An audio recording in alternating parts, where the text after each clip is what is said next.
أعوذ بالله من الشيطان الرجيم بسم الله الرحمن الرحيم قالوا سبحانك لا علم لنا إلا ما علمتنا إنك أنت العليم الحكيم صدق الله العظيم. ز د تحفظ عقاید علماء دیوبند طرفنا دغه پنځپیرانو متازله وته دا یو پیغام د ویډیو په ذریعه سره ورکوم. نن سبا پنځپیرانو ډېر زیات په ګردش سره دا کلیفونه کوي او دغه خبرې کوي، د علماو باندې تنقید کوي، علماو پسې خبرې کوي او ډېرې ردې بدې شروع کړي. نو بهر کې به هغه موږ دومره مجبوره کړو چې موږ هم رالو د کیمرې مخې ته کېناستو، د دغې خلکو مخنیوی وکړو. اول خبره خو دا ده چې زمونږ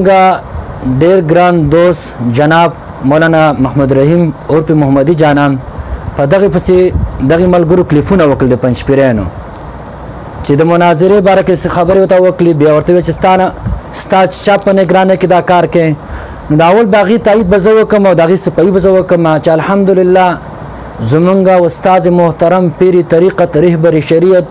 حضرت علامه مولانا پیر مفتی گوهر علی شاه صاحب دامت برکاتهم او دغه رنګې نور لوی علما شیخ الحدیث حضرت مولانا عنایت الله برهانی صاحب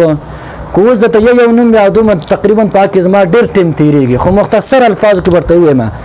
الحمدلله هغې ټولو مشرانو ورته بچی ویلو، په سر ورته لاس یې خوستی دی، په دغه باندې اعتماد کړی او الحمدلله ډېرو پنځپیرانو ته ډېرې شکستې ورکړي دي. اوس تاریخ ګواه دی الحمدلله موږ کتلي دي الحمدلله زموږ مشایخو زموږ علماو په هغې باندې ډېر اعتماد کړی او دغه پنځپیرانو په شرم خو دینه خو بیا هم بهر کې اوس راځي او دغه چې کوم دی اوس د دې سره علمي خبرې نه کوي، خو راشي یا په علماو پسې به چې کوم دی تنقید کوي یا په علماو پسې به خبرې کوي. او بله غټه خبره ده چې خلک پسې کنزل ډېر زیات کوي.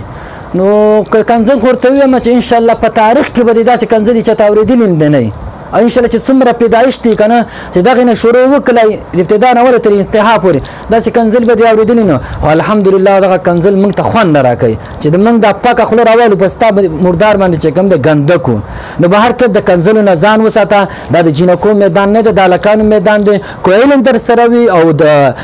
علمي بحث کې نو انشاءالله وخت ته مقرر که ځای ته مقرر که موږ به درشو انشاءالله مناظره به درسره وکړو. او بهر کې چې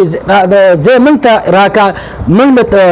له حفاظت سکیورټي هم راکوه، امن هم راکوه انشاءالله ځای در وکړه انشاءالله په ټیم کې موږ در رسېدلي. او که دغه نه انشاءالله آنې جانې ټکټ روټۍ خرچه هم در کومه زه درته زه درکوم انشاءالله راشه ښه په عزت کې به د رخصت کوم انشاءالله. خو دغه خبره ځان سره یاده. درېیمه خبره دا ده چې ته دمکې خلکو ته ورکوې. نو دمکي خو زمونږ نه خلک زده کوي انشاءالله دمکي ولا داسې دمکي درکړم که نه چې بیا په کور په ګوټ کې ناست ویرېږي به چې ماښام شي بیا به ویرېږي. دغه دمکۍ خلکو ته مه ورکړه، دغه دمکۍ د ځان سره کېدوه. موږ چې د چا مریدان یستو هغه ته پېژنې په دغه تنګي باندې د هغه یو راج دی الحمدلله او ډېر لوی بدماشان دي دلته ویرېږي. د دمکۍ دغه ځان سره کېدوه. درېیم دا وایي چې یاره موږ د مفتي سید حکیم حقاني سره چې کوم دی زمونږ استاد محترم دی چې د هغه سره مناظره کوو. نو یو خو ته دومره علم نشته چې ته د هغه سره کښېنې او تا باندې موږ داسې دغه نه درکوو چې ته اوس راشې وروره لوی علما په تا باندې وشرموو. خو بهر کې دومره به ورته ووایو چې دومره خواهش د مناظرې لرې نو بیا د وحید الله وحدان ته ما مخکې چلنج ورکړی یولس میاشتې مخکې هغه چلنج اوس پاټ کې جواب رانه نه زه چې کله موبایل کولم که چې د وحید الله وحدان چلنج راکوي یا قبول کړی خو تر اوسه پورې الحمدلله هغې جواب نه دی راکړی. نو یا توصیفې راسه کېده یا چې کوم د وحید الله وحدان راسه کېده مس انشاءالله مناظره وکړو په هغه خبره ختمه کړو. خو ته زموږ د مقابلې نه ته قلاره باندې کېده ته ځان مشوره وه او چې دومره شهرت غواړې نو بیا راشي انشاءالله شهرت نور هم دغه شته لارې شته په هغه لار به ته روان شي. نو بله دا خبره چې انشاءالله موږ د جناب محمد رحیم صاحب عرف محمدي جانب په هغې باندې زموږ اعتماد دی الحمدلله. اوس هم درته وو بیا هم درته وو چې زموږ په اکابرو زموږ مشرانو زموږ حضرت پیر صاحب